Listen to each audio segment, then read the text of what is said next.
Well, good morning, Creekside. Now, if you're watching this video, that means that we've been iced in and we are watching this from home, hopefully staying warm.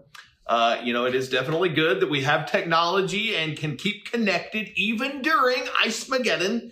But I do today want to continue in our series titled This is Jesus. And in this section of this series, we are looking at the parables of Jesus, and we are seeking to glean truth from them for our world and in our walk with Christ today. The parable for this week is found in Matthew chapter 13, verse 44 through 46. It's actually two parables with very similar meanings. It says this: "The kingdom of heaven is like treasure hidden in a field.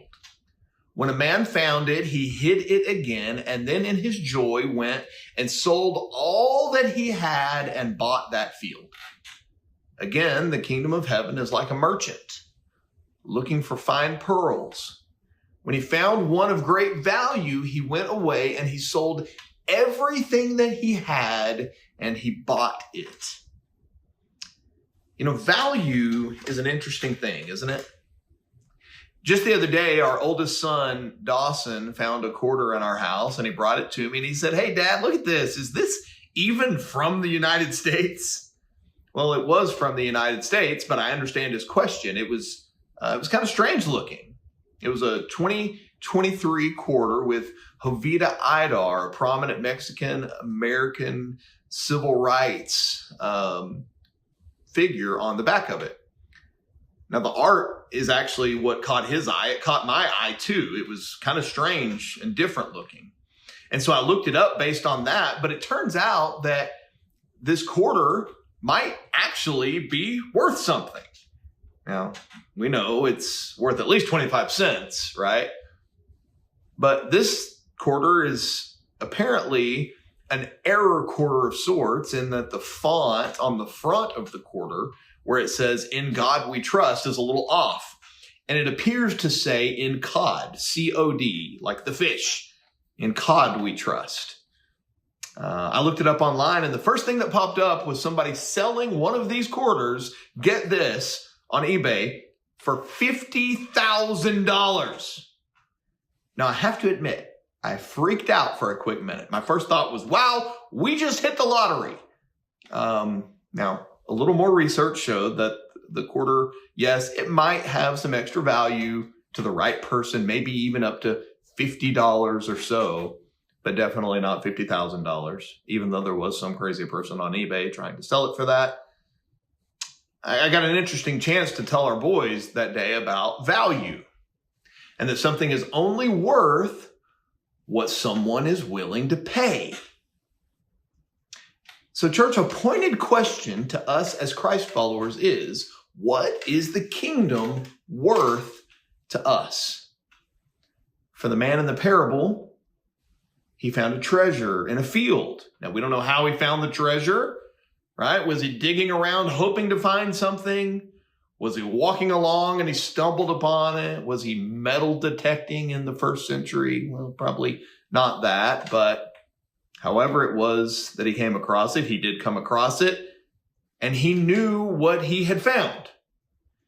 And so he stopped at nothing to raise the money to buy that field. In fact, it says that he sold all that he had. Now, that's a little extreme, right? I mean, all?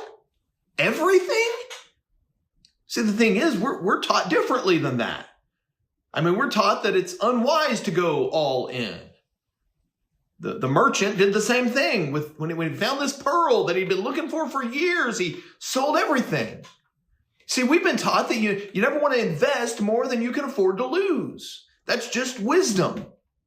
At first glance, you could say that what these men did was foolish, that it was a gamble. Now, had this been a true story and not just a parable, you can imagine their families going to him and saying, "Look, you can't do this. This is crazy." But the reality is, this wasn't a gamble at all. These men knew what they had and they understood the value. The question that I would ask is, do we truly understand what we have in the kingdom? And does that knowledge then lead us to spare any expense at all when it comes to attaining it? I would ask the question, what do we hold back? What expense do we spare? One of my favorite stories that lends itself to this thought is the true story of Jim Elliot, Nate Saint, and others on the missionary team in the 1950s who lost their lives doing mission work in Ecuador to the Waorani natives there. Now, first of all, when this group of missionaries told people that they were aiming to go and help this people group, people tried to talk them out of it. They tried to talk them out of it because this was a ruthless tribe that would routinely spear unwanted outsiders to death. The thought of working with them was incredibly dangerous. The Elliott family, the Saint family, and others did not listen to these warnings, and they went ahead with their plan to bring the gospel to this people group. Sure enough, it didn't take long after contact was made that Nate Saint, Jim Elliot, and one other gentleman were murdered and therefore martyred for their faith. And what's even crazier is that the families of these men did not leave the area and the work that God had given them to do even after this tragedy. They stayed and they shared the love of Jesus with these people and eventually won many of them over for Christ. See, they had counted the cost and they knew what they had, and it was worth it.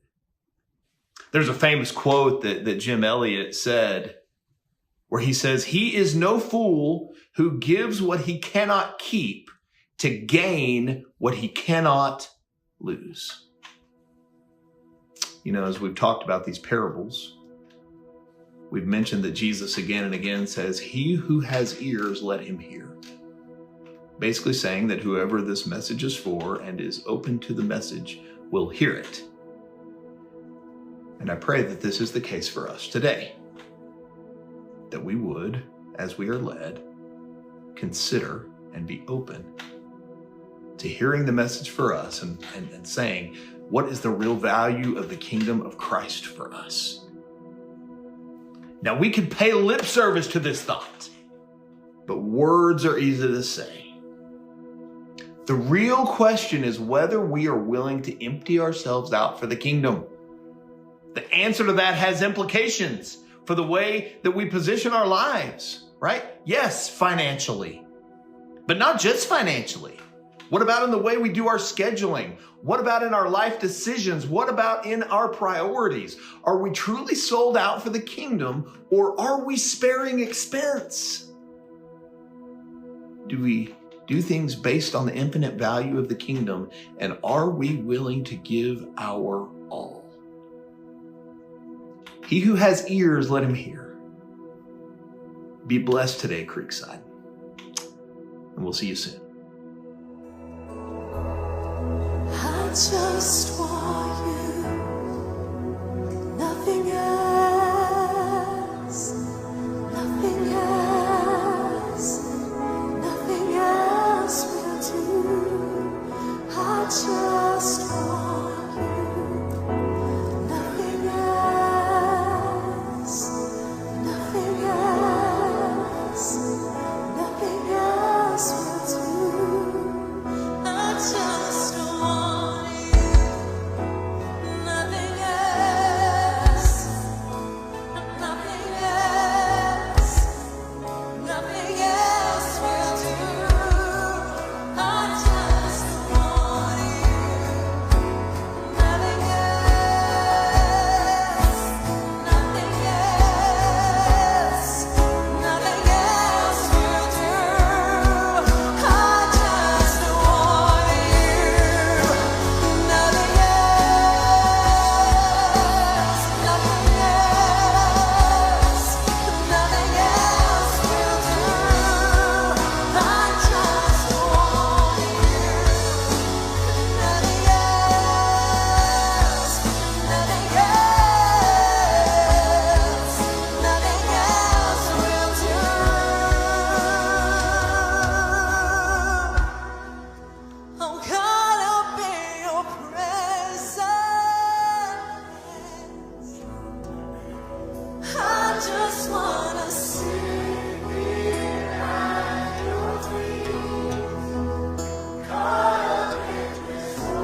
Thank you for your presence in us and with us